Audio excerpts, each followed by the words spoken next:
नमस्कार साथियों, गौरव ज्ञान धारा में आप सभी का स्वागत है। आइए अपन इस एकलव्य बैच की शुरुआत करते हैं बहुत तगड़े तरीके से।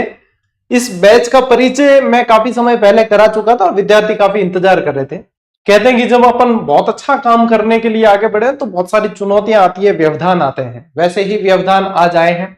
पहले इंटरनेट की केबल कटी है। आप लोगों को पाली की स्थिति पता है, अभी बारिश के हिसाब से पाली में बाढ़ ग्रस्त हो रखा है पूरा। इंटरनेट की केबल ठीक करवाई है, लाइट गई है, लेकिन फिर भी अपन क्लास करेंगे और बहुत अच्छी तरीके से पढ़ेंगे। पहले शेड्यूल 9 बजे की थी, लेकिन इसका टाइम 8 बजे ही रहना है। शायद नियति भी यही चाहती है कि 8 बजे ही क्लास आए। तो आज की ये क्लास अपन प्रारंभ कर रहे हैं। श्रावण का पवित्र महीना है। महादेव इतनी शक्ति दे, सामर्थ्य दे कि अपन इसको बहुत अच्छी तरीके से लेकर आगे बढ़े और विद्यार्थी अपने लक्ष्य तक पहुंचे। ये एकलव्य जितने पढ़ रहे हैं वो अपने लक्ष्य तक पहुंच जाए। अब देखो, बैच का सामान्य परिचय थोड़ा सा मैं बता दूं आप लोगों को। शेयर करना चाहो तो करना, लाइक करना चाहो तो करना, सब्सक्राइब करना चाहो तो करना। मैं बार बार जिक्र नहीं करूंगा, लेकिन मैंने जो जो बैच शुरू किए हैं वो शिद्दत से पढ़ाए हैं और उनसे सिलेक्शन दिए हैं। ये अपने जीजीडी का इतिहास रहा। और फिर से ग्रेड 3 के ये बच्चे जो हैं उन्हें इनके लक्ष्य तक पहुंचाने तक ये बैच चलेगा निरंतर। तो जो है आप लोगों की इच्छा हो जैसे काम करना। 3000 बच्चे शुरू करते ही लाइव जुड़ गए। इससे ज्यादा महादेव का आशीर्वाद क्या होगा कि 3000 बच्चे शुरू करते ही लाइव जुड़ गए हैं। राजस्थान का सामान्य परिचय से शुरू करेंगे और नेक्स्ट लेवल तक लेकर जाऊंगा कि आगे एग्जामिनर कैसे प्रश्न बना सकता है। देखो, अपन अपना लेवल मेंटेन करके चलेंगे। अब उसके अलावा 2-4 प्रश्न यदि एग्जामिनर बहुत तगड़े आउट ऑफ सिलेबस दे दे या आउट ऑफ बुक दे दे तो चिंता नहीं करनी, फिर वो सबके लिए बाहर जाएगा।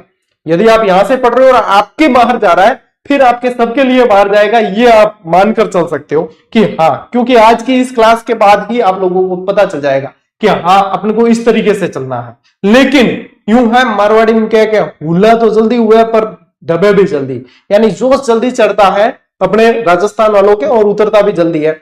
तो अपने जिस जोश के साथ में आज जुड़े हो वैसे ही रोज बरकरार रहना है यदि लक्ष्य को भेदना है। मैं तो सोमवार से शुक्रवार आप लोगों के लिए रेगुलर क्लास लाने वाला हूं। चलो भैया, परिचय के अंदर जो है अब क्लास आप देखोगे जब पता चल जाएगा कि अब कैसे है। अब शुरू करते हैं और मेरी कोशिश रहेगी आप लोगों को चीजें याद करवानी और जो एक्स्ट्रा फैक्ट आप लोगों को नेक्स्ट लेवल के हैं वो बताना है। ठीक है, तो एकलव्य बैच इसका नाम दिया है। जिसके भी आप लोगों के जो मतलब राजस्थान जीके सिलेबस में आ रहा है ना, आप पढ़ सकते हो बढ़िया शिद्दत से। देखो, टाबरों मतलब राजस्थान को परिचय करना है, यानी कि टाबर को जन्म हुआ है। ठीक है, टाबर को क्या हुआ है, जन्म हुआ है। तो जन्म होता है, जब टावर का जन्म हुआ है तो सबसे पहले क्या करेंगे अपन, उसका क्या करेंगे, नामकरण करेंगे। क्या करेंगे, राजस्थान का ये अपना जो राजस्थान है प्यारा सा, इसका अपन क्या करेंगे, नामकरण करेंगे। अब देखो, इसकी उत्पत्ति जो है ना वो अपन पढ़ेंगे भौतिक प्रदेश वाले में। पेंजिया पैंथालस वाली जो थ्योरी है, टैतिस सागर वैगनर वाली, वो मैं भौतिक प्रदेशों में करवाऊंगा आप लोगों को। आज इसके नामकरण में आप लोगों को क्या क्या चीजें पूछी जा सकती है और कैसे याद रखनी है, वैसे आप लोगों को याद है। और एक चीज कहूंगा वापस क्लास शुरू करने से पहले कि यदि जब भी क्लास में जुड़े हो और सीखना है ना, तो ये समझना कि पात्र खाली है और इसको भरना है। यदि सब कुछ जानते तो रिवीजन होगा और नहीं जानते तो एक्स्ट्रा कुछ चीजें जानने को भी मिलेगी। ठीक है, तो ये है अपना राजस्थान और इसका करना है नामकरण। अब देखो, राजस्थान जो है शब्द ये तो बहुत बाद में जो है इसका नाम हुआ है। इससे पहले जो है क्या क्या नाम हुए इसके, तो इससे पहले जो है इसे ब्रह्मवर्त के नाम से जाना गया। सबसे पहले यदि बात करें तो सबसे पहले प्रारंभ में ब्रह्मा जी का नाम लेकर आगे बढ़ना है, ब्रह्मवर्त के नाम से इसे जाना गया है। यानी कि ब्रह्मवर्त किसके अंदर कहा है ये पूछेंगे तो ध्यान रखना, ऋग्वेद के अंदर इसका उल्लेख मिलता है। तो इसे क्या कहा है, ब्रह्मवर्त के नाम से जाना गया है। फिर प्रारंभ की ही बात करें तो फिर वाल्मीकि से संबंधित आप लोगों को पूछेंगे, क्या बताओ भैया वाल्मीकि ने इसे क्या कहा है, तो वाल्मीकि ने इसे कहा है मरुकांतार। ठीक है, क्यों कहा है, मरु का स्थल होता मतलब होता है रेगिस्तानी भूभाग के, रेगिस्तानी भूभाग या जंगल है, तो मरुकांतार नाम दे दिया। तो दो चीजें तो सीधी सीधी क्लियर करनी है, क्या वाल्मीकि ने क्या कहा, मरुकांतार कहा है, और ब्रह्मवर्त का उल्लेख कहां मिलता है, अपने ऋग्वेद के अंदर ब्रह्मवर्त का उल्लेख मिलता है। ठीक है, ये बात आ गई। अब इसके जो है अलग अलग आप लोगों को नाम देखने को मिलेंगे। सबसे पहले जो है ना, इसे मतलब राजस्थान, और ये तो कहीं नहीं गया लेकिन राजस्थान का फिर भी उल्लेख मिलता है। कि राजस्थान का उल्लेख तो गुरुजी फिर भी मिलता है, तो बताओ राजस्थान का उल्लेख किस किसने किया, ये पूछ ले, तब अपन क्या करेंगे। तो राजस्थान शब्द का उल्लेख, यानी ये राजस्थान शब्द है, ये अपने किसी क्षेत्र के लिए ये स्पष्ट नहीं है, लेकिन राजस्थान शब्द का उल्लेख तो फिर भी हुआ है। तो किस किसने किया है, उसमें एक तो आते हैं अपने मुहणोत नैणसी। कौन आते हैं, मुहणोत नैणसी साहब आते हैं, ठीक है, इन्होंने किया है। एक वीर भाणजी आते हैं, कौन आते हैं, वीर भाण, इनकी एक रचना थी राज रूपक। कौन सी रचना थी इनकी, राज रूपक रचना थी वीर भाण की, इन्होंने भी किया है इसका उल्लेख, ठीक है। राज रूपक के अंदर वीर भाण ने किया है, किस शब्द का, राजस्थान, लेकिन ये क्षेत्र किसी भूभाग के लिए उल्लेख हो ये स्पष्ट नहीं था। राजस्थान तो लिखा मिला लेकिन ये स्पष्ट नहीं था। अब यदि मुहणोत नैणसी की बात करें अपन, तो ये जसवंत सिंह प्रथम के दरबार में थे और 1665 के समथिंग इनका टाइम पीरियड है, तब इन्होंने मुहणोत नैणसी ख्यात लिखी, उसमें जिक्र मिलता है। मतलब एक बार सीधी है ना चीजें समझते जाओ कि हाँ ये चीजें हमें याद है या नहीं। आवाज आ रही है क्या, एक बच्चा कह रहा आवाज नहीं आ रही,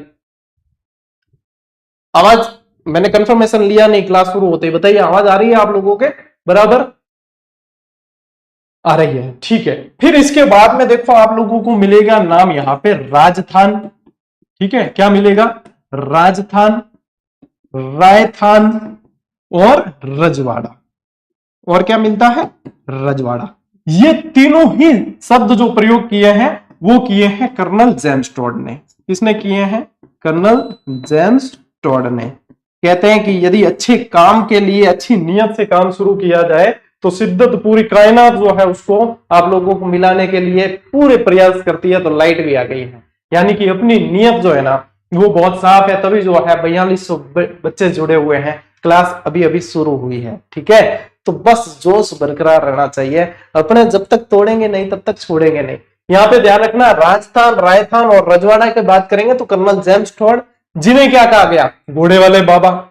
अब ये प्रश्न नहीं पूछते ही नहीं है, राजस्थान के इतिहास का जनक किसे कहा, घोड़े वाले बाबा किसे कहा, ये पूछते ही नहीं है। एक बार जब मैंने रीट दी थी 2016 में, तब प्रश्न पूछा था कि कर्नल जेम्स टॉड के गुरु का नाम क्या था, और यति ज्ञानचंद्र, ठीक है, जिन्हें इन्होंने पुस्तक भी समर्पित की थी, यति ज्ञानचंद्र, जो the central and western states of India जो पुस्तक लिखी थी ना, वो यति ज्ञानचंद्र को भीलवाड़ा में समर्पित की थी। और ये उस समय मैं भाग्यशाली था कि बहुत कम बच्चों को ये पता था, जिनमें से मैं भी एक था। तो ये ध्यान रखना, यति ज्ञानचंद्र फिर रिपीट हो सकता है प्रश्न, क्या, कर्नल जेम्स टॉड के गुरु का नाम, क्या पूछे, इनके गुरु का नाम पूछे तो क्या था, यति ज्ञानचंद्र भीलवाड़ा के, ठीक है, ये ध्यान रखना, ठीक है। पत्नी का नाम, कर्नल जेम्स टॉड की पत्नी का नाम जूलिया क्लेटरबर्ग था, जो the central and western Rajput states of India ये पुस्तक इन्होंने लिखी थी ना, ये जो है जेम्स क्रूक ने प्रकाशित करवाई थी। फिर ये तो बात हो गई, फिर एक और जिक्र आता है इसका, एक आता है शब्द राजपूताना। क्या आता है, राजपूताना। अब राजपूताना शब्द का जो है फारसी लेखों के अंदर उल्लेख मिलता है। क्यों मिलता है, क्योंकि वहां पे राजपूताना जो राजपूत हुए थे, राजपूत समाज हुआ था, उन्हें बहुवचन के लिए राजपूताना शब्द का प्रयोग किया जाता था। तो एक तो क्या है, फारसी ग्रंथों में, क्या ध्यान रखोगे, फारसी ग्रंथों में, फारसी ग्रंथों में, ठीक है। और एक जो है सबसे महत्वपूर्ण जो आप लोगों को पूछा जाता है ये राजपूताना का, जिसमें क्या ध्यान रखोगे, George Thomas, colonel George Thomas का जिक्र है। कर्नल जॉर्ज थॉमस ने ओरली यानी कि मौखिक रूप से इसका जिक्र किया सन 1800 के अंदर। कब किया था, सन 1800 ईस्वी, कब, सन 1800 ईस्वी में। लेकिन लिखित उल्लेख पूछे तो विलियम फ्रैंकलिन की एक पुस्तक आती है जिसका नाम है military memoirs of mister George Thomas. टावरों ध्यान मत करियो, नोट्स बनाने रो मौको दो, मतलब ये जो है मैं समझा रहा हूं, इसके बाद में नोट्स मेकिंग पैटर्न भी अपने साथ साथ चलेंगे कि हाँ नोट्स के लिए भी आप लोगों को उपलब्ध करवाएंगे मैटर, ठीक है। और पीडीएफ, इस बार क्या होता है कि बच्चे क्या है, पेड कोर्स में गुरुजी पीडीएफ देते हैं, तो हम भी पहले देते थे, बाद में बच्चों की आदतें बिगड़ गई इसलिए हमने देनी बंद की थी। इस बैच में आप लोगों को पीडीएफ प्रोवाइड करवाई जाएगी, और देंगे कहां, यहाँ गौरव ज्ञानधारा टेलीग्राम चैनल पे। तो जितने बच्चे नहीं जुड़े हुए वो जुड़ जाना, यदि क्लास के टाइमिंग में कुछ इधर उधर हुआ तब भी आप लोगों को वहीं पे बताया जाएगा, ठीक है, तो टेलीग्राम से जरूर जुड़ जाना, पीडीएफ दे देंगे आप लोगों को। तो विलियम फ्रैंकलिन ने जो है 1805 के अंदर military memoirs of mister George Thomas के अंदर इसका जिक्र किया कि भैया अपने जॉर्ज थॉमस जो था ना, उसने ये राजपूताना शब्द का जिक्र किया था राजस्थान के लिए। ठीक है, क्या ध्यान रखोगे? ठीक है, ये सारी चीजें हो गई। एक चीज और रह गई है इसमें जो ध्यान रखना है, और वो है राजस्थानादित्य। वो शब्द क्या है? राजस्थानादित्य। ये राजस्थानादित्य जो शब्द है 682 विक्रम संवत यानी कि 625 ईस्वी, 682 विक्रम संवत यानी कि 625 ईस्वी के अंदर बसंतगढ़ शिलालेख के अंदर मिलता है। और बसंतगढ़ शिलालेख मैं खुद देखने गया था, क्योंकि हमारे पास में पड़ता है सिरोही, और सिरोही के पास में एक गांव है अजारी, जहां का सरस्वती माता का मंदिर बहुत प्रसिद्ध है, और वही पास में जो है बसंतगढ़ गांव है, जहां माजना गणेश जी मंदिर भी है। ठीक है, वहां पे इसका अपने राजस्थान के लिए राजस्थानादित्य शब्द का उल्लेख मिलता है। ये चावड़ा वंश के ब्रह्मलाद के समय शिलालेख लिखवाया गया था, जो दास प्रथा पे लिखा हुआ था। ये चीजें क्या है? बेसिक। हाँ, आप लोगों के रीट के लिए, ग्रेड 3 के लिए ये चीजें भी पूछी जाएगी, और जो बेसिक चीजें हैं वो पहले क्लियर होनी बहुत जरूरी है, फिर धीरे धीरे अपन आगे बढ़ेंगे। अभी स्थिति विस्थिति सब देखेंगे अपन। ठीक है, तो ये चीजें आप लोगों के हाथों हाथ याद करनी है। क्या क्या याद करना है इसके अंदर, ताकि बाद में ज्यादा लोड नहीं पड़े? क्या क्या याद करोगे? देखो, टावर जन्म हुआ है, क्या है? राजस्थान। ठीक है, राजस्थान सबसे पहले याद रखना, ब्रह्मा से शुरू करना, ब्रह्मवर्त ऋग्वेद के अंदर। ठीक है, फिर आ जाना वाल्मीकि मरुकांतर, ये डायरेक्ट याद करो। फिर अपने जो है राजस्थानादित्य याद कर लेना, बसंतगढ़ शिलालेख। ठीक है, उसके बाद में मूणत नारायण सिंह और वीरबान की जो राजरूपक है, इसमें राजस्थान शब्द का उल्लेख मिलता है, लेकिन ये किसी भूभाग के लिए ये स्पष्ट नहीं था। ठीक है, फिर अपने ध्यान रखना, राजस्थान, रायथान, रजवाड़ा, कर्नल जेम्स टॉड, और राजपूताना जो है अपने जॉर्ज थॉमस भाई साहब, जो ग्वालियर के जो है अपने वहां पे अंग्रेजी कमांडर था, दौलतराव सिंधिया के यहाँ अंग्रेजी कमांडर था। तो क्या यहाँ पास में जो है राजस्थान पड़ता है, उसको राजपूताना के नाम से जानते हैं। तो ये है बेसिक जानकारी। क्या है? बेसिक जानकारी। स्क्रीनशॉट भी कोई लेना चाहे तो साथ साथ आप ले सकते हो। ठीक है,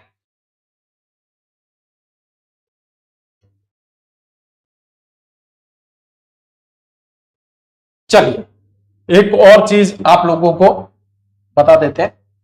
ठीक है, अब जो नोट्स लेके बैठे तो वो साथ साथ में लिख भी सकते हैं। इसमें आप एक लाइन और लिखना, 1791 में क्या लिखोगे? 1791 के अंदर महाराजा भीम सिंह जी ने, किसने? महाराजा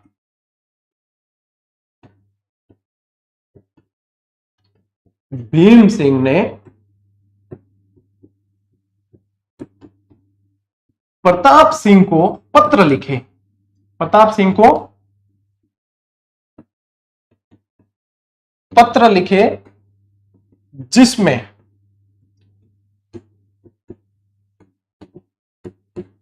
राजस्थाना शब्द का उल्लेख किया।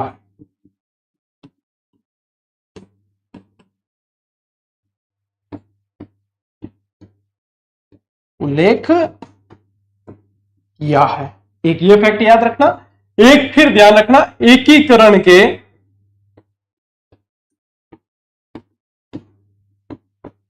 दूसरे और छठे चरण में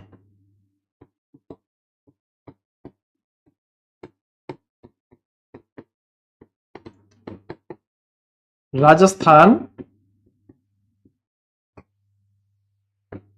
शब्द का उल्लेख होता है। देखो, दूसरे चरण में पूर्व राजस्थान और छठे चरण में क्या था? राजस्थान संघ। तो ये चीजें आप लोगों के नामकरण, यानी कि भैया अपना जो राजस्थान है उसका नामकरण संपन्न हुआ। ठीक है टाबरो, अब ले लो आप स्क्रीनशॉट। इसके बाद में बढ़ते हैं अपन आगे। मतलब नामकरण से संबंधित सारी चीजें क्लियर, एक चीज अपने चैप्टर क्लियर। अब आप लोगों को इसी तरीके से आगे बढ़ना है। दिल्ली, दिल्ली की चीजें दिल्ली याद करनी है। ठीक है, ताकि अपने दिक्कत नहीं हो। ठीक है, बढ़े आगे। ओके, देखिए अब आते हैं अपन परिचय पे। ठीक है, परिचय पे आते हैं। तो परिचय में क्या जानेंगे? क्षेत्रफल। क्षेत्रफल याद कराने का मेरा एक तरीका है, वो ये है कि एक डोकरी ही जिंको नाम हो चौथी बाई, क्या नाम हो टाबर? चौथी बाई। मतलब अरे मारवाड़ साइड में चौथी बाई, कीड़ी by, bidi by, TD by, ये नाम हुजिया करे।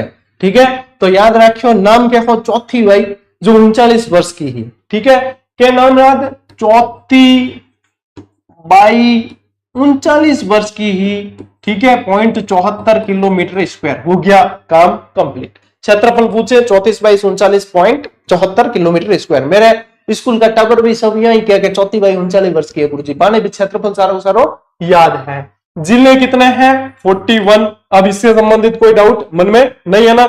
जिले जो है अपने 41।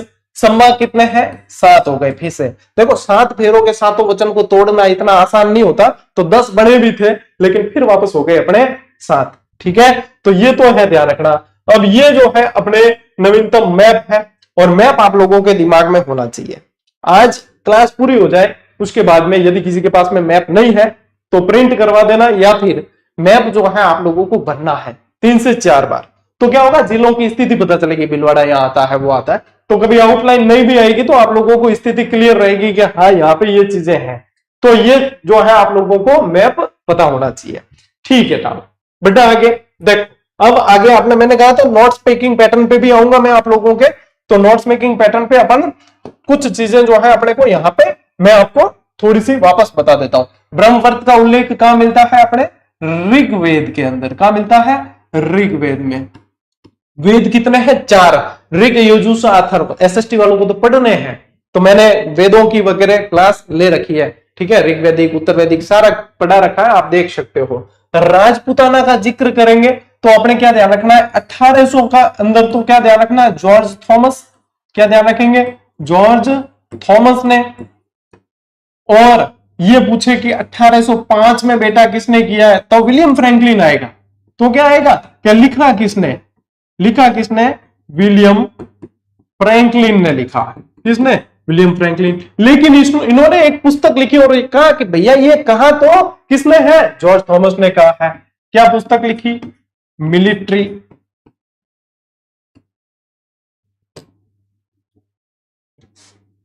ओके वो पुस्तक क्या थी? मिलिट्री मेमोफियर्स भी लिखा मिलेगा, मेमोयर्स भी लिखा मिलेगा, चिंता मत करना। Of mister George Thomas. Mister George Thomas, इसके अंदर इन्होंने जिक्र किया है, तो ये यहां ध्यान रखना है। राजस्थान आदित्य पूछे तो क्या ध्यान रखोगे? बसंतगढ़ शिलालेख। बसंतगढ़ शिलालेख। ठीक है, यदि पूछे कौन से सन में, तो 682 तो आएगा विक्रम संवत। ठीक है, और ईस्वी सन पूछ ले तो 625 ईस्वी सन, क्योंकि आप लोगों को पता ही है 57 का डिफरेंस होता है, जो अपन त्योहार वाले में और अच्छी तरीके से पढ़ लेंगे। ठीक है, ये ध्यान रखना। बसंतगढ़ शिलालेख है कहां?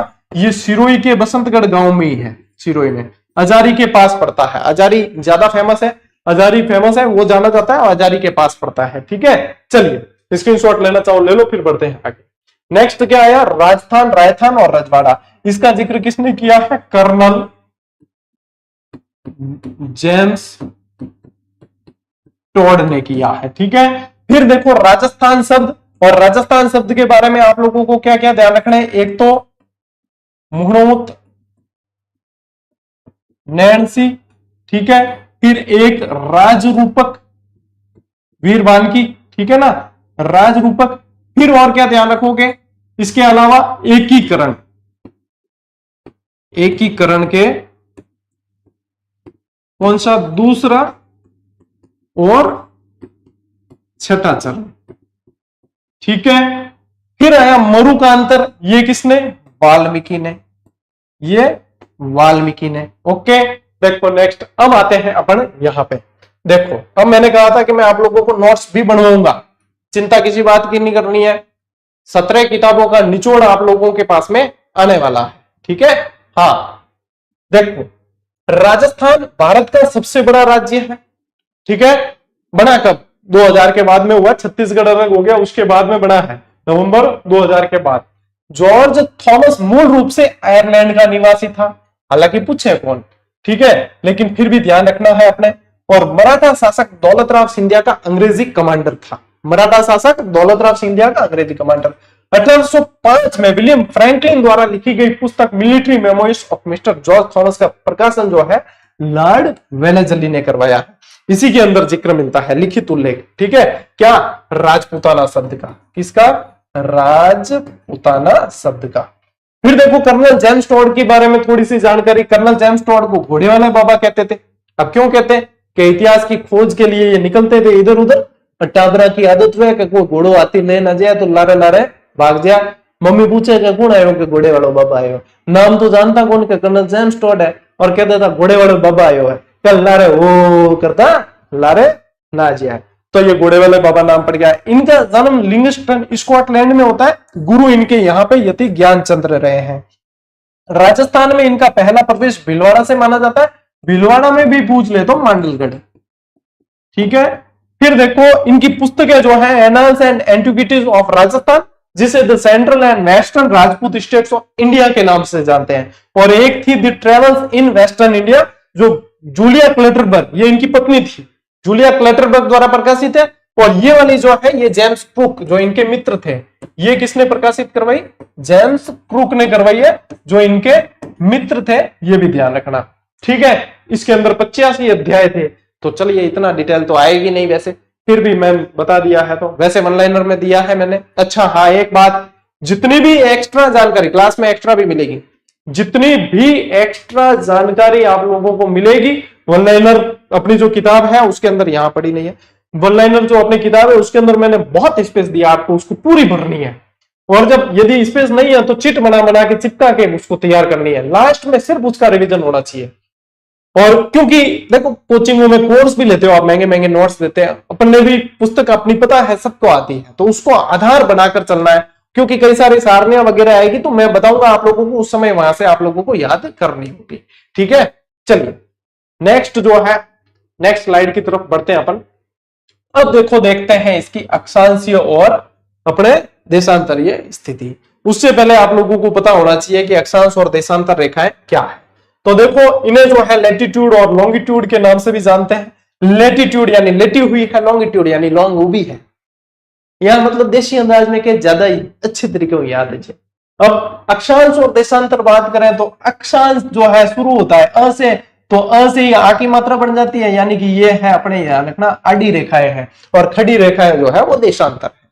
खड़ी रेखाएं जो है वो देशांतर है, आड़ी रेखाएं अक्षांश है, ठीक है। अब ये बिल्कुल कॉमन सेंस है, नॉर्मल सी जानकारी। भूमध्य रेखा किसमें आती है? अक्षांश में या देशांतर में? तो अपने अक्षांश में। कर्क रेखा, मकर रेखा, ये भी अक्षांश में। ग्रीनविच रेखा किसमें आएगी? देशांतर में। बस अभी बेसिक अपने जानने के लिए राजस्थान जब पढ़ रहे हैं तो इतना काफी है, ठीक है। अब ये देखोगे जैसे विषुवत व्रत है, ठीक है, इसके ऊपर में जो है ये उत्तरी गोलार्ध कहलाता है। ये क्या कहलाता है? उत्तरी गोलार्ध कहलाता है। और ये जो है दक्षिणी गोलार्ध कहलाता है। अब अपने जो है राजस्थान वो कौन से गोलार्ध में है? वो उत्तरी गोलार्ध में है। अपन कहां रहते हैं? ऊपर रहते हैं, उत्तरी गोलार्ध में रहते हैं। दक्षिणी गोलार्ध से मकर रेखा निकलती है, उत्तरी गोलार्ध से आप लोगों की कर्क रेखा निकलती है। और कर्क रेखा से तो अपने सवाल भी बड़े बनते हैं, तो ये तो चीजें ध्यान रखनी है। तो ये तो क्या है, अपने बेसिक चीजें के ध्यान रखनी है कि भैया क्या है। तो अब देखो आगे बढ़ते हैं, अब इसकी स्थिति पे आते हैं अपन कि राजस्थान की ये जो प्रश्न पूछे जाते हैं आपको, अक्षांशीय स्थिति, देशांतरीय स्थिति और बाकी जो है विश्व के संदर्भ में, एशिया के संदर्भ में ये पूछते हैं। तो इसमें ज्यादा दिमाग नहीं लगाना है, अपने ये ध्यान रखना कि अपने अक्षांश जो रेखाएं चलती है ना अपने, वो उत्तरी से उत्तरी ही चलेगी, उत्तरी से दक्षिणी नहीं जाएगी। ये मेन चीज ध्यान में रखनी है। और देशांतर रेखाएं पूर्वी से पूर्वी चलेगी, भले काका जी तड़प जाए आए तो भी पश्चिमी नहीं आवे, ठीक है। और एग्जामिनर यही कूट बना बना के देता है कि यहाँ पे पश्चिमी दे देगा, पूर्वी की जगह उत्तरी की जगह दक्षिणी दे देगा, ठीक है। यही बस चालाकी यही करते हैं एग्जामिनर, और क्या है। अब देखो अक्षांशीय स्थिति में यहाँ पे अपने पता करना है कि उत्तर में आता है या दक्षिण में, तो अपने राजस्थान कहाँ आता है? उत्तर में आता है। देशांतरीय स्थिति में अपने कहाँ आता है? पूर्व के अंदर आता है। और दोनों मिला के पूछे तो इधर का उत्तर इधर का पूर्व, और यहाँ पे स्थिति आ जाएगी अपने यहाँ। अक्षांश और देशांतर की यदि टोटल में स्थिति पूछते हैं तो अपने उत्तर पूर्व आ जाएगी। क्या आ जाएगी? उत्तर पूर्व दिशा में, ठीक है टाबरों, यहाँ ध्यान रखना है, ठीक है। और यहाँ पे ये चीजें ध्यान रखनी है। अब ये जो है अपने, ये आप लोगों के अक्षांश देशांतर के अनुसार भी है और अपन कह सकते हैं किसके अनुसार, विश्व के गोलार्ध के अनुसार भी है। ठीक है ना। चलिए अब देखो, अब आ जाते हैं अपन विश्व में स्थिति। अब विश्व में स्थिति देखें इसकी, तो फिर वापस क्या है अपने वही, ठीक है, क्या आ जाएगी इसकी, उत्तर पूर्व। क्या आ जाएगी, उत्तर पूर्व आ जाएगी विश्व के संदर्भ में। अब यहां पे जो है ट्विस्ट आता है, एशिया के संदर्भ में आ जाती है इसकी दक्षिण पश्चिम। यही गलती मत करना, एशिया के संदर्भ में पूछे तो दक्षिण पश्चिम में है। देखो क्रॉस करके मैंने बता दिया आप लोगों को। और भैया भारत के संदर्भ में पूछ ले तो फिर वापस क्रॉस कर देते हैं, तो यहां से आ जाएगी उत्तर पश्चिम। भारत के संदर्भ में पूछे तो उत्तर पश्चिम में आ जाएगी। ये तीनों स्थिति आप लोगों को पता होनी चाहिए। सीधा विश्व के या गोलार्ध के संदर्भ में पूछते तो उत्तर पूर्व है, अक्षांश देशांतर डायरेक्ट पूछे तो भी उत्तर पूर्व है। यदि एशिया के संदर्भ में पूछे तो दक्षिण पश्चिम है, ठीक है, और भारत के संदर्भ में पूछे तो उत्तर पश्चिम है। रट के रखना ये चीजें, ताकि इनमें बाद में समय व्यर्थ अपना नहीं हो के, हाँ और एक्स्ट्रा कहां जोर लगाना है वहीं पे अपने समय लगाना है। ठीक है, ले लो एक बार स्क्रीनशॉट। और ये डायग्राम तो आप लोगों को ऑनलाइनर में मिलेगा, ये मैंने शामिल किया है। ठीक है ना, ये चिंता नहीं करनी आप लोगों को।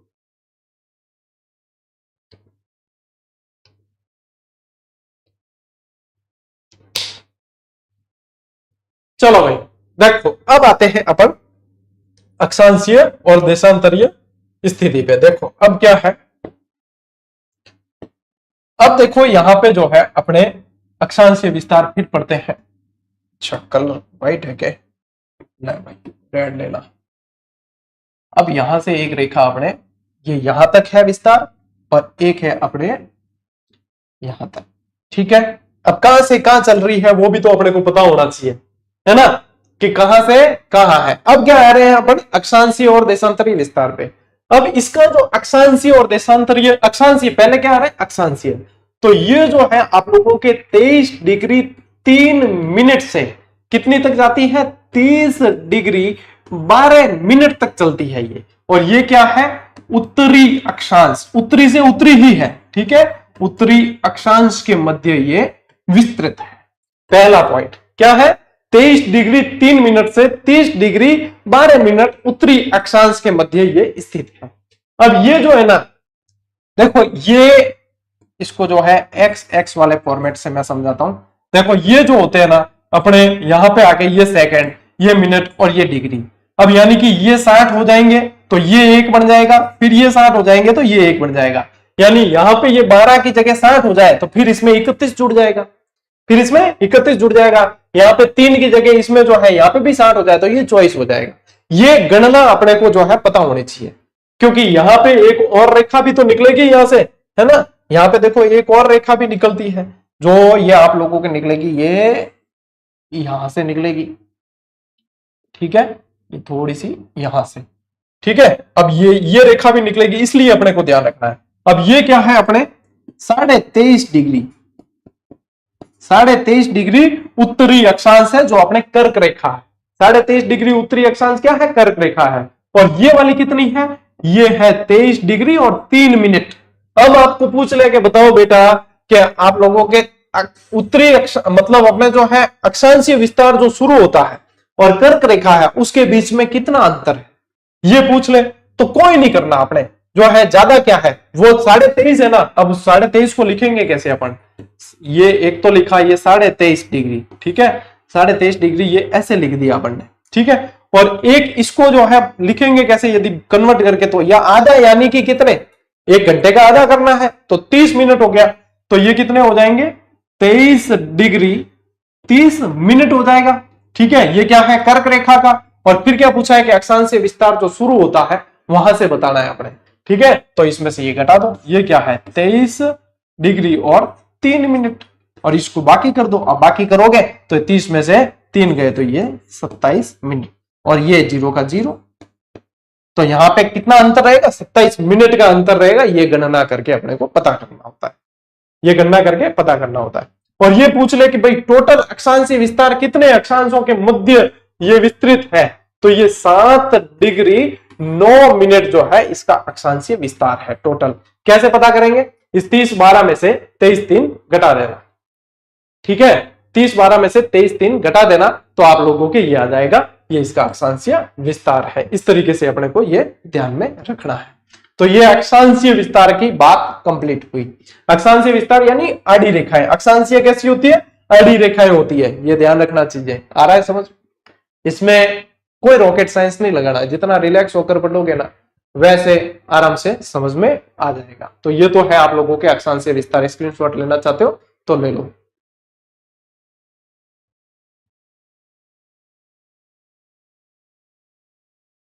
ठीक है, आगे बढ़ते हैं। अब देखो, ये है आप लोगों के जो लेवल बढ़ाना है। मैंने कहा ना, अब लेवल बढ़ा के चलना है अपने को। अब लेवल बढ़ा के चलना है। तो लेवल बढ़ाने में मतलब यह है कि यदि आयोग अब बड़ा चढ़ा के प्रश्न पूछना चाहेगा, अब इसमें से कि भाई विस्तार वाले में से अपन प्रश्न कहां से पूछे जो आज दिन तक बड़ा नहीं हो, तो फिर पूछेगा अलग अलग अक्षांश रेखाओं पर अपने जिलों की या किसी न किसी शहर की स्थिति।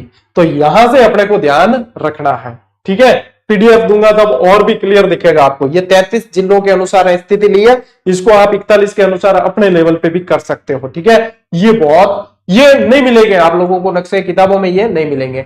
इसको जो है आप प्रिंट निकालकर काम में ले सकते हो। ठीक है, हाँ देखो, अब ये जो है अपने कहां से स्टार्ट हो रहा था? 23/3। ठीक है, 23/3 से स्टार्ट हो रहा था, है ना, और 30/12 तक है। ये रहा 30/12 यहां।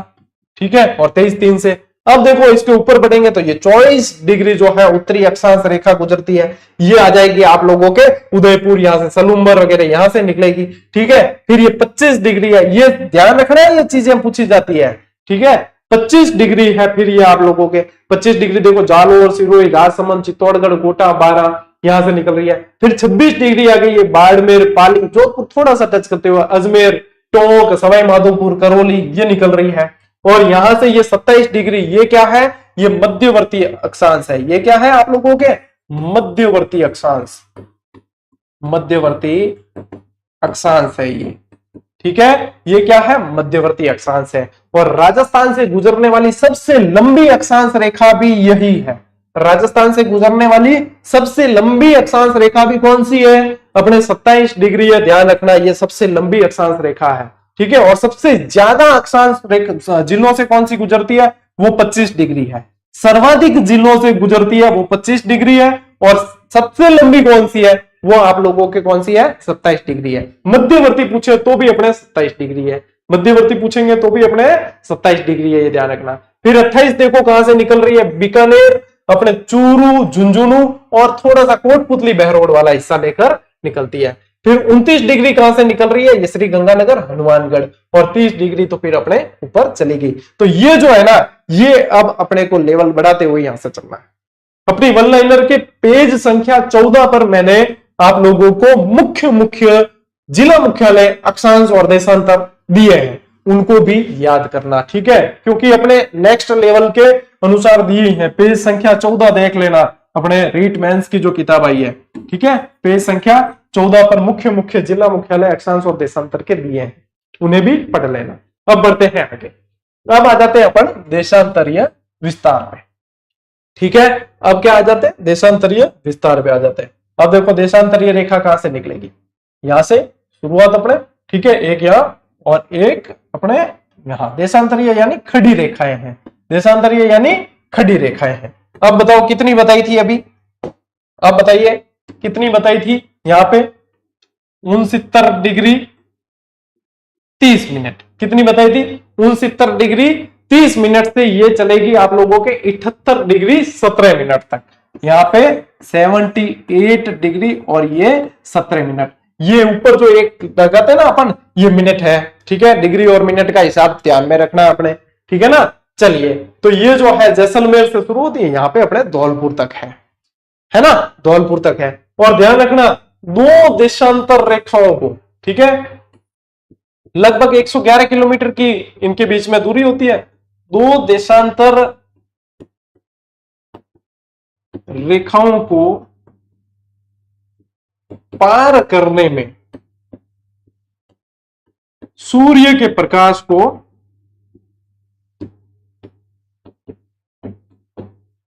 4 मिनट का समय लगता है।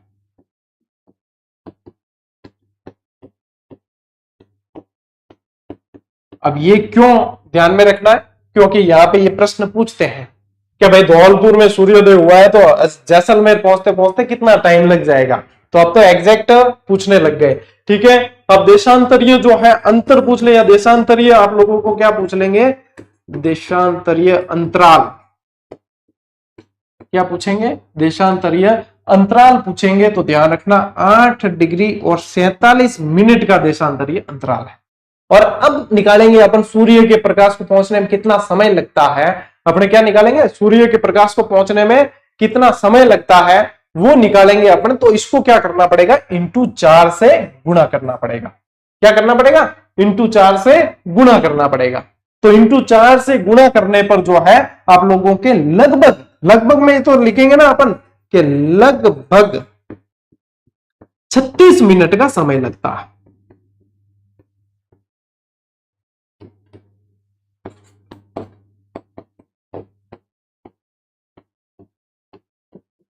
लगता है।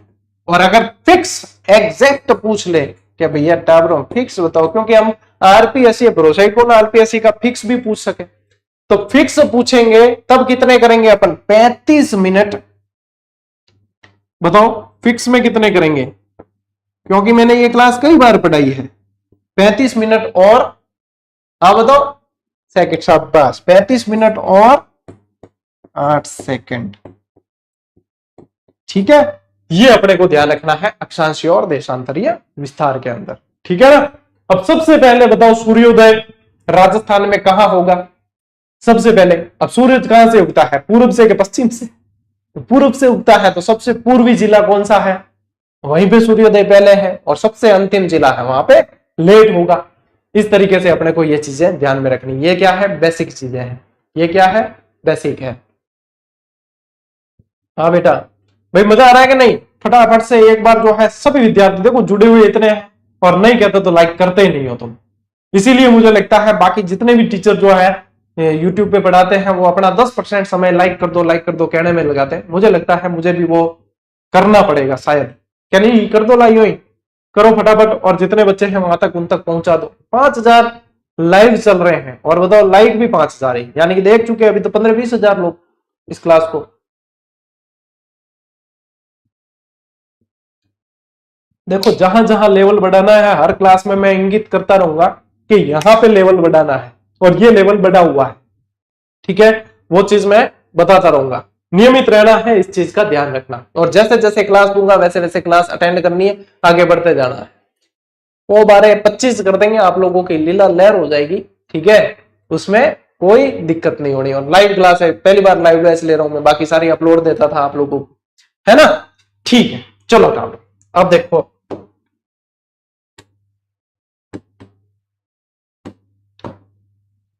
ले भाई, एक बार और आ जिया भाई, राजस्थान, राजस्थान।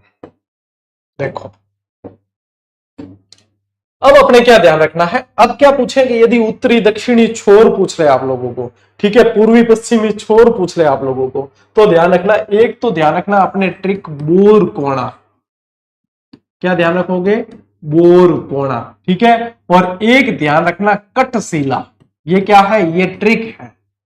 ये क्या है, ये ट्रिक है, ये ध्यान रखना है। ठीक है, फिर अपने जो है एक चीजें ये भी ध्यान रखना कि अपने जो है यहां से और यहां तक की दूरी कितनी है। ठीक है, और यहां से और यहां तक की दूरी कितनी है ये भी पूछ सकते हैं, पूछ सकते हैं ना, एग्जामिनर भरोसा थोड़ी है। और अब तो पूछ ही जे है, इजी है। फिर जो है अपने ये विकर्ण जो है वो कितना है। ठीक है, ये विकर्ण पूछ सकते हैं आप लोगों को। इसको जो है कलर चेंज करके ले लेते हैं अपन।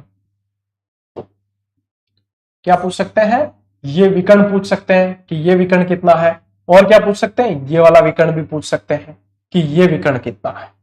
तो ये चीजें अब आप लोगों को पता होनी चाहिए। ठीक है, अब ये जो है इसकी दूरी, ये कितना है, 869 किलोमीटर। ठीक है, और ये जो है वो 826 किलोमीटर है। ठीक है, अब उत्तर से दक्षिण कह दो, पूर्व से पश्चिम कह दो, ये आप लोग कर लोगे। ठीक है, अब ये जो विकर्ण है ये वाला, ठीक है, ये है 850 किलोमीटर। ठीक है, नहीं नहीं सॉरी, रुको रुको, हाँ, ये जो है आप लोगों के, ये वाला जो विकर्ण है आप लोगों के वो कितना है, 850 किलोमीटर है, और ये जो विकर्ण है वो है आप लोगों के 784 किलोमीटर। कितना है, 784 किलोमीटर है। ठीक है, तो ध्यान रखना आपने विकर्ण और ये। अब इसके बीच में क्या पूछ लेते हैं, इनके अंतर पूछ लेते हैं कि 869 और 826 इसके बीच में के अंतर कितना है, तो 43 किलोमीटर का अंतर है। तो ये भी अपने को ध्यान में रखना है, 43 किलोमीटर का अंतर है। ठीक है, 43 किलोमीटर का अंतर है, ये भी अपने को ध्यान में रखना है। अब देखो, ये वाली दूरी ज्यादा है और ये कम है, ये कैसे याद रखोगे कि कौन सी ज्यादा है, 869 किलोमीटर कौन सी, क्योंकि कंफ्यूज हो जाएंगे। तो भाई धौलपुर वाले को पूछे चाहे बांसवाड़ा वाले को पूछे कि दूर कौन सा है, क्या पूछे दूर कौन सा है, तो वो क्या कहे, जैसलमेर बहुत दूर है। क्या कहेगा, जैसलमेर बहुत दूर है। तो यानी जैसलमेर से धौलपुर वाला वो ज्यादा है, 869 है, और ये वाला 826 है। इस तरीके से अपने ध्यान रख सकते हैं। ठीक है, अब देखो ये बोरकोना और कटशिला मैंने क्यों लिखवाया है, बोरकोना और कटशिला इसलिए लिखवाया कि ये दक्षिणतम जो गांव है वो क्या है, बोरकुंड। ठीक है, क्या है, बोरकुंड। और यहां पे कौन सा है, कोणा गांव। यहां कौन सा है, कोणा गांव है। ठीक है, और कटशिला क्या है, यहां पे क्या है अपने, कटशिला। देखो बोरकोना और ये, अब ये कौन किस में आ जाएगा, बांसवाड़ा में आ जाएगा। ये किस में आ जाएगा, बांसवाड़ा के अंदर। और ये किस में आ जाएगा, अपने गंगानगर। उत्तरी और दक्षिणी ये भी आप लोगों को पूछते हैं, उत्तरी और दक्षिणी भी आप लोगों को पूछते हैं। आटा पर क्यों कॉपी पेस्ट करो।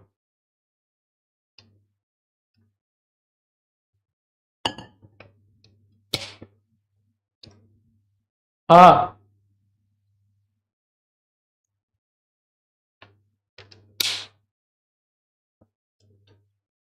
क्या समस्या है बताइए।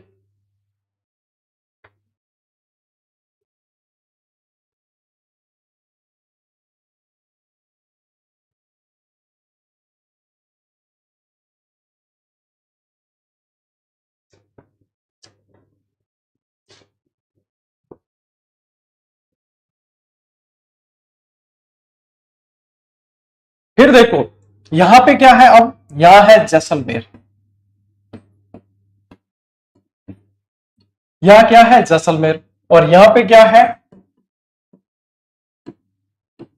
धौलपुर। अब यहां पे आप लोगों को तहसीलें भी पूछी जा सकती है, यहां पे क्या पूछी जा सकती है, तहसीलें भी आप लोगों को पूछी जा सकती है। ठीक है, क्या कैसे मंगवाए,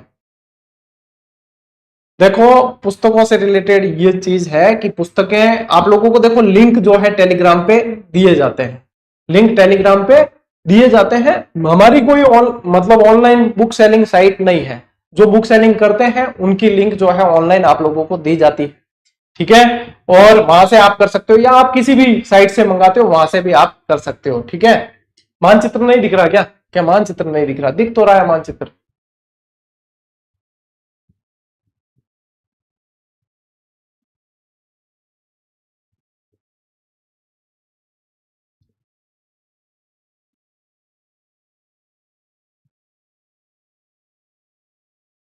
कि विकर्ण वाले में स्थान बताए, विकर्ण वाले में कोई स्थान नहीं, विकर्ण एक सिर्फ काल्पनिक रेखा, क्या है, सिर्फ काल्पनिक रेखा है, बाकी कोई नहीं है।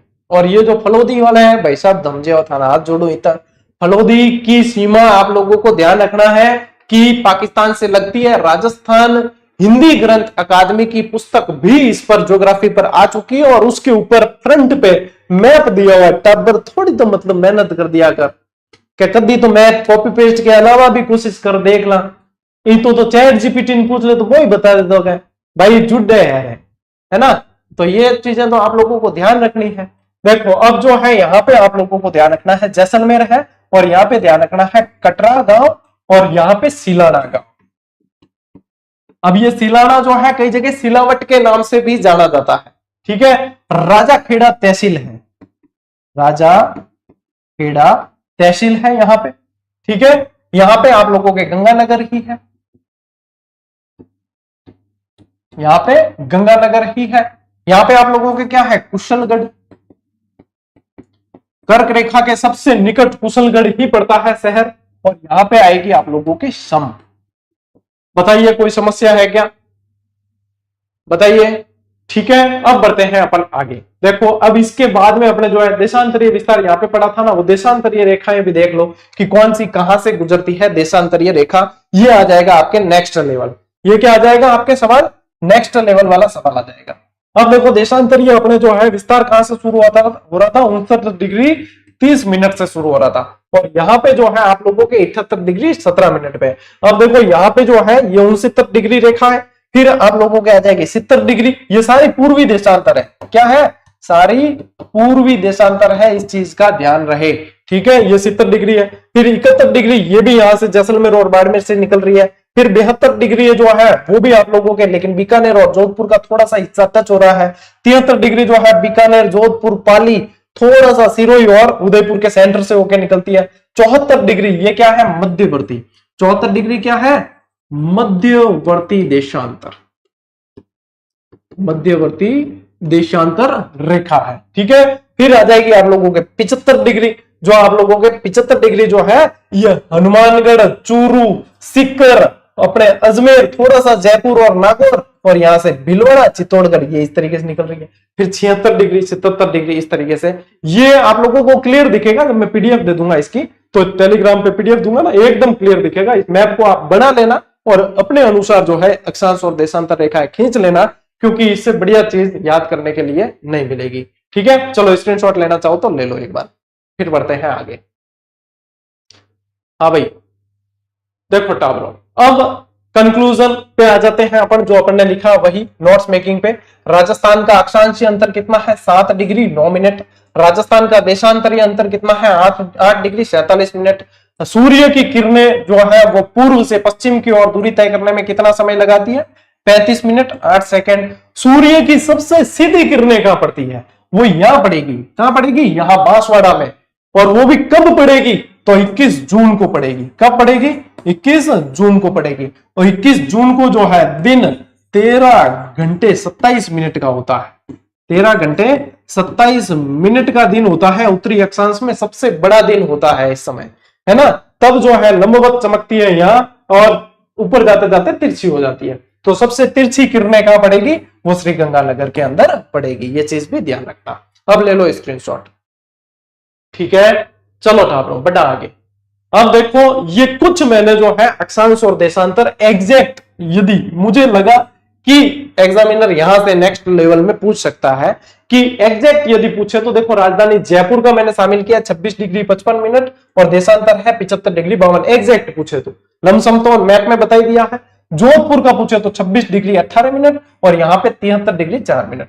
उदयपुर का 27 डिग्री 42 मिनट, और यहाँ पे 75 डिग्री 33 मिनट। बीकानेर का 28 डिग्री 1 मिनट, और यहाँ 73 डिग्री 22 मिनट। अजमेर है आपके 26 27 और 74 42। ये कुछ इंपॉर्टेंट मुझे लगे इसलिए शामिल किया। बाकी मैंने एक सारणी शामिल की अपने वन लाइनर के अंदर, आप देख लेना, पेज नंबर 14 पे दे रखी है। ठीक है, अक्षांश और देशांतर, जिसमें जिला मुख्यालय मुख्य दे रखे हैं। ठीक है, चलिए स्क्रीनशॉट ले लो, फिर बढ़ते हैं आगे। अब देखो परिचय पढ़ रहे हैं, तो परिचय के अंदर वैसे आप लोगों के रीट मेंस वालों के स्पेशल टॉपिक है प्रतीक चिन्ह, तो डिटेल में पढ़ेंगे स्पेशल, वो तो नंबर आएगा जब पढ़ ही लेंगे। अभी एक बार जान लेते हैं कि क्या है। तो राजस्थान का राज्य वृक्ष कौन सा है भैया, खेजड़ी। कौन सा है, खेजड़ी, प्रोसोपिस सिनेरेरिया। राज्य पक्षी कौन सा है अपने, गोडावन। कौन सा है, गोडावन, शर्मीली चिड़िया। राजस्थान का राज्य पशु कौन सा है, तो देखो पहले तो सिर्फ चिंकारा था, फिर बाद में ऊंट भी हो गया।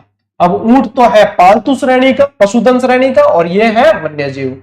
राजस्थान का राज्य पुष्प कौन सा है, रोहिड़ा। कौन सा है, रोहिड़ा। चैत्र महीने में सबसे ज्यादा आता है रोहिड़ा। राजस्थान का राज्य नृत्य कौन सा है, घूमर है भाई। और राजस्थान की राजभाषा कौन सी है, बताओ, देखे कमेंट करके। राजस्थान की राजभाषा बताओ, जितने मैं ये बताता हूं। फिर खेल कौन सा है, बास्केटबॉल। खेल कौन सा है, बास्केटबॉल। राज्य गीत कौन सा है, केसरिया बालम। केसरिया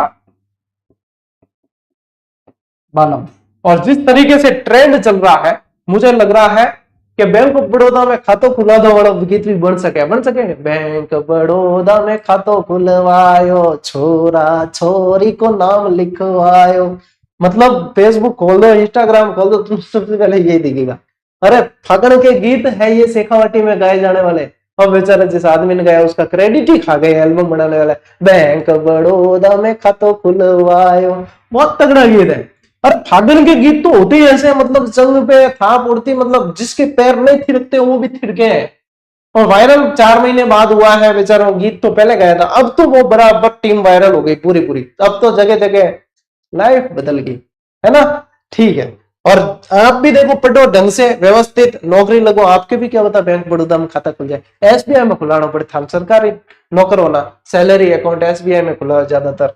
राजस्थान का शास्त्रीय नृत्य कौन सा है, कथक है। भाई हमें सारी चीजें ध्यान रखनी पड़ती है, अपडेट रहना पड़ता है, कहाँ क्या चल रहा है, बैंक बड़ौदा के शेयर वेयर ऊपर चढ़ जाए नीचे गिर जाए तो देखने पड़ते हैं। अब बताओ राजभाषा कौन सी है, शाबाश टाबरो, राजभाषा हिंदी ही है, क्योंकि अपने राज की भाषा देश की कौन सी है, हिंदी है। ठीक है, मारवाड़ी राजस्थानी नहीं है, अभी नहीं है।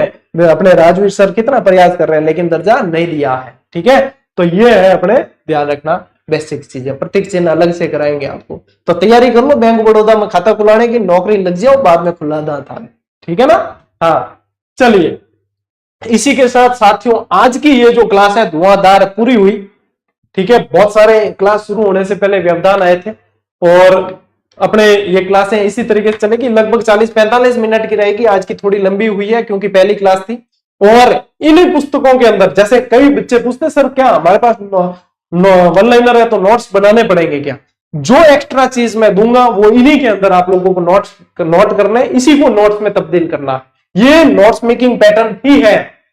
कई बच्चे कहते हैं क्या गुरुजी हमें तो किसी ने कहा वन लाइनर नहीं पढ़नी चाहिए डायरेक्ट, मैं भी कहता हूं डायरेक्ट नहीं पढ़नी चाहिए, इसीलिए मैं साथ में क्लास देता हूं, कंसेप्ट क्लियर कराता हूं, उसके बाद में इसका कोई तोड़ नहीं है, कोई मुकाबला नहीं है इसका। चाहे तो बच्चों के कमेंट देख लेना और पुराने रिजल्ट देख लेना, तो ये होनी चाहिए आप लोगों के पास में, और उसके बाद में अपने को लगातार मेहनत करनी है। ठीक है, अभ्यास सीरीज भी आप लोगों के लिए उपलब्ध करवा दी है, ग्रेड 3 वाले जितने एनरोल हो जाना। कल मैं कमेंट देखियो एक टबर के गुरुजी जो है 3300 रुपए की जो है कहीं टेस्ट सीरीज मिल रही है, तो आप जो है हमें ऑब्जेक्टिव प्रश्न कराओ। अरे हम तो करवाते हैं, इसके अलावा हमने जो 8 से 9000 प्रश्नों की टेस्ट सीरीज व्याख्या अलग से और दी, कितनी कॉम्बो भी ले लोगे तो सारे टेस्ट आ गए अंदर 270, 300 तो यहाँ पे फिर भी नहीं हो रहे। तो भाई 3300 वाली दिखती है आपको, ये नहीं दिख रही, जबकि इसमें इतनी मेहनत है कि 50 से 60% प्रश्न तो श्योर बनेंगे ही बनेंगे। 8-9 हजार प्रश्न विद एक्सप्लेनेशन पढ़ते हो तो क्या 50 से 60% प्रश्न नहीं बनते, फर्स्ट ग्रेड में बन गए जिसमें बहुत कठिन पेपर आया था। बताइए ना, तो यूं है कि करनी नहीं बात के आप नाच न जाने आंगन टेढ़ा, बाकी इससे कम कीमत पे आपको इतनी गुणवत्ता वाली टेस्ट सीरीज न मिली है न मिलेगी। जीजीडी की टेस्ट सीरीज का तो मुकाबला नहीं है, चाहे 3300 खर्च करो चाहे 33,000 खर्च करो, कोर्स भी इतने महंगे नहीं आते जितनी टेस्ट सीरीज आ रही है। अपन नहीं कर सकते भाई, एफर्ट किसी का लगता है तो लेते होंगे भाई, खर्चा होता तो लेना भी पड़ता है, मैनेज करने के लिए लेते होंगे, बाकी क्या है। अगर हमारे लगता तो हम भी लेते। तो वहां अपने मूल उद्देश्य नहीं है अपन किसी को भाई पकड़े या छीटा किसी नहीं करे, क्या मतलब, सबका अपना अपना तरीका होता है। मैं आज दिन तक मैंने पेड कोर्स नहीं दिए, तो यूं थोड़ी है कि पेड कोर्स कौन दिया तो क्लास में गुणवत्ता नहीं है। पेड कोर्स वाले भी यहां से क्लास देखते हैं, तो सारी चीजें सबके अलग अलग होते हैं, अपन नहीं कह सकते किसी को। बाकी आप लोगों को मैंने बताया कि हमने आप लोगों के लिए जब प्रयास कर रखा है तो फिर ऐसे कमेंट क्यों करते हो फिर। और जितनी प्रैक्टिस, जैसे ही टॉपिक पढ़ोगे तो खुद को करनी है प्रैक्टिस, तो ठीक है टाब्रो। और टेलीग्राम से जुड़ जाना, पीडीएफ आप लोगों को मिल जाएगी टेलीग्राम पे। ठीक है, चलिए, और आज की इस क्लास को दम लगा के शेयर कर देना, इसी लेवल से आगे बढ़ेंगे, इसी तरीके से आगे बढ़ेंगे, और ये जो 4-5 महीने हैं बस आप धुएं निकाल देंगे। ठीक है, चलिए मिलते हैं आप अगले वीडियो में, अगले सेशन में, तब तक के लिए राम राम, जय हिंद।